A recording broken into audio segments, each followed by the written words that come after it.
E isso fazem uns 10 anos ou mais. E um que estava trabalhando junto com esse rapaz estava estudando para seminarista. E o colega dele de trabalho era de uma dessas religiões de terreira. E eu cheguei naquela época, eu era mais de 10 anos, eu não era pastor. E naquela época eu cheguei naquele local de trabalho, e aquele rapaz lá que ia na terreira, que mexia com as macumbas lá, ele chegou e me perguntou assim: Mauro, eu sei que você vai na igreja, e o que você pode me dizer sobre o maná? Existiu maná? Eu disse para ele: sim, existiu maná. Eu peguei e disse para ele: a Bíblia nos fala que Deus enviou maná para o povo no deserto, e Deus todas as manhãs sucuria para o povo. Expliquei para ele todo o maná, o que era ali. Contei para ele a história do maná. E depois de eu terminar de dar aquela explicação para eles ali, ele disse assim: pois é, irmão. Eu perguntei para esse outro aqui, que é meu colega de trabalho, que é seminarista, que está estudando para ser um religioso, e ele não sabia me falar sobre o maná. Eu chamei aquele rapaz por lá. Eu disse assim para ele: como é que você não sabe sobre o maná? Você está em que ano de seminário? Já estou no 2º ano. Mas, cara, como é que você não sabe? Eu disse assim: não, é que nós estudamos muitas coisas, nós estudamos os filósofos, Platão, Sócrates, Aristóteles, estudamos um monte de coisas, filosofia, sociologia, estudamos de tudo. Eu disse assim: mas e a Bíblia, querido? Você não estuda a Bíblia? Ele disse assim: não, só da Bíblia.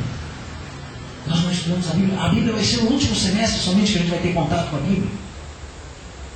Eu disse assim para ele: eu não acredito. Eu disse: é. Aí eu falei para ele assim: eu vou te dar uns textos para te ler.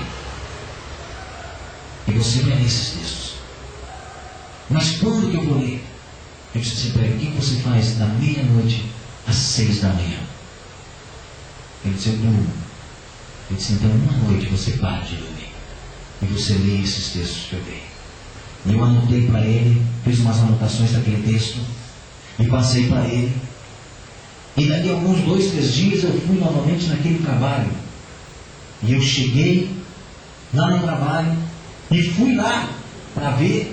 Quando cheguei lá, ele não estava. E falei com aquele outro funcionário que era o rapaz que ia lá nas terreiras. Eu perguntei para ele: onde é que está aquele que nós conversamos naquele dia? Tu não sabe ainda? Não, fugiu do seminário. Eu, como assim fugiu do seminário? Ele leu aqueles textos que tu deu para ele, irmão. Ele fugiu do seminário, ele viu que lá não era lugar para ele, porque não estava ensinando. Amadas, a palavra de Deus diz o seguinte: conhecereis a verdade, e a verdade vos libertará.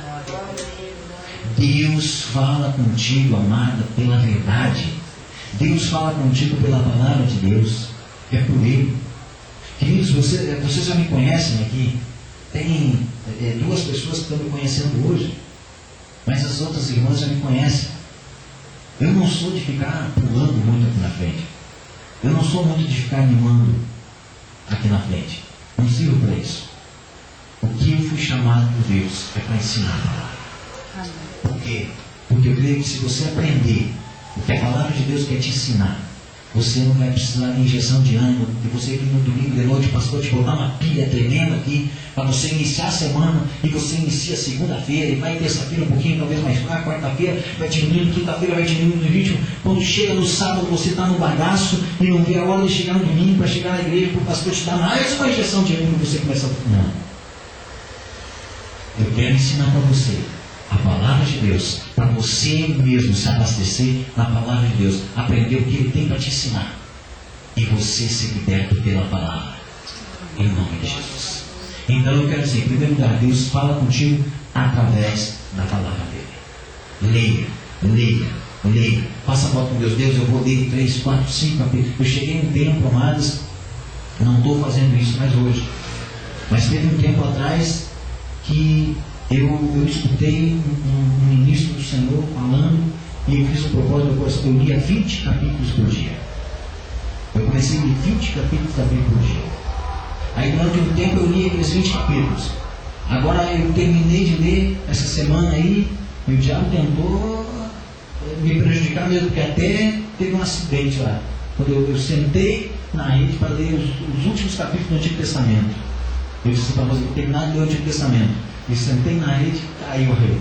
Arrebentou, me machuquei um pouquinho, mas levantei, fui lá e depois terminei de ler o Antigo Testamento. Comecei a ler o Novo Testamento, peguei outra versão da Bíblia e comecei a ler o Novo Testamento de novo. Amado, tem que ler.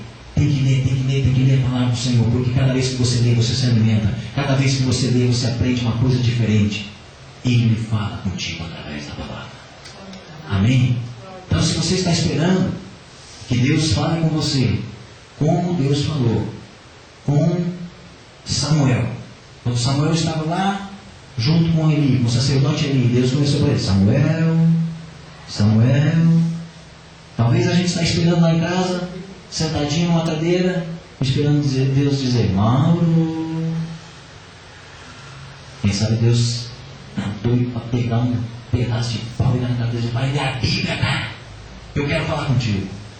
Amém? Então Deus quer falar com você através da leitura da palavra. Segundo, Deus fala conosco, amados, através dos profetas. Deus fala conosco através das pessoas que Ele levantou para levar a palavra de Deus. No livro de 2 Crônicas, no capítulo 20, versículo 20, está escrito que Deus fala através dos profetas. Crede nos profetas e prosperareis, está escrito. Crede no profeta e prosperareis. Por quê? Porque o profeta, ele é levado por Deus a levar a palavra dele. Então, muitas vezes, mas a gente não quer ouvir.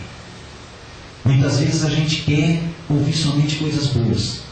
A gente só quer ouvir aquilo que é bênção. A gente só quer ouvir aquelas coisas que nos alegram. Deus vai fazer um milagre na tua vida. Você vai ficar rico.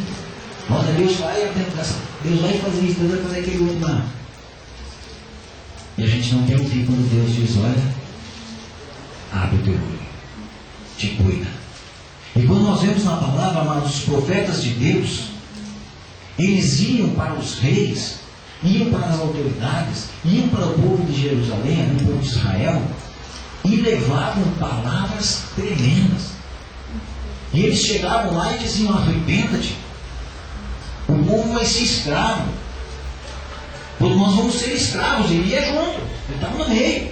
Nós vamos ser escravos. E Jeremias, quando fala isso, eles chegam a dizer: te arrependo, te disse, muda o que você falou. Eles não mudam, prende ele na fossa.